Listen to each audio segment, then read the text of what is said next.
Linking your bank account to Lyft allows you to receive earnings directly and manage your payments efficiently. Follow these steps to set it up. Step 1. Open the Lyft app. Launch the Lyft app on your smartphone. Ensure you are logged into your account. Step 2. Access payment settings. Tap on the menu icon in the top left corner of the screen. From the menu, select Payment to access your payment settings. Step 3. Add bank account. In the payment settings, look for the option to add a bank account. Tap on Add Payment Method and choose Bank Account from the options provided.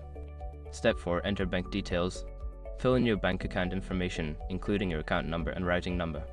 Double-check the information for accuracy to avoid any issues. Step 5. Confirm and save.